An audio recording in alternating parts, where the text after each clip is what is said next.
అమలాపురం మాజీ ఎంపీ హర్ష కుమార్ సంచలన వ్యాఖ్యలు చేశారు. రాజీవ్ గాంధీ జయంతి సందర్భంగా ఘన నివాళులు అర్పించిన ఆయన గాంధీ కుటుంబం చేసిన త్యాగాలను ఎప్పటికీ మర్చిపోవద్దన్నారు. బీహార్లో 65 లక్షల ఫేక్ ఓట్లు నమోదు కావడంపై ఆందోళన వ్యక్తం చేశారు.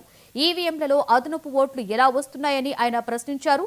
జగన్ బీజేపీకి దగ్గర కావాలని చూస్తున్నారని, చంద్రబాబు రేవంత్ తో టచ్ లో ఉన్నప్పుడు జగన్ ఏమి చేశారని నిలదీశారు.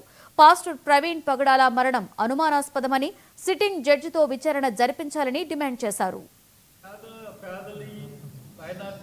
దీని మీద రాహుల్ గాంధీ పోరాటం చేస్తే సుప్రీంకోర్టు ఇంటర్ఫీర్ పనిస్తే సుప్రీంకోర్టు ఇంటర్ఫీర్ అయిన తర్వాత వాళ్ళు 56 గంటల్లో తిరిగి తప్పు ఒప్పుకొని 65 లక్షలు ఓట్లు నేను ఉన్నాయి అని చెప్పేసి వాళ్ళు తిరిగి ప్రకటించడం జరిగింది. అసలు ఓట్లో ఏ రకంగా అంటే చనిపోయిన ఓట్లు తీసేసిన ఓట్లలో కొంతమంది చనిపోయారని తీసేశారు. వాళ్ళతో రాహుల్ గాంధీ డిన్నర్ చేశారు.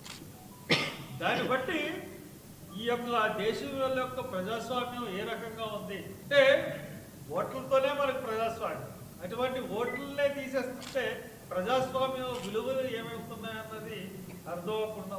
అంతేకాకుండా మనకి మహారాష్ట్రలో కానీ, కర్ణాటకలో కానీ, లేదంటే ఆంధ్రప్రదేశ్లో కానీ ప్రతి చోట్ల పోలింగ్ అయిన పర్సంటేజ్ కన్నా లెక్క పెట్టిన తర్వాత పర్సంటేజ్ అన్నది ఎక్కువ వస్తాం. సపోజ్ ఒక 10 కోట్లు ఓట్లు లెక్క పెడితే దాని తర్వాత 10.5 కోట్లు పోలింగ్ అయిపోయిన తర్వాత బ్యాలెట్ బాక్సులు అయిపోయింది.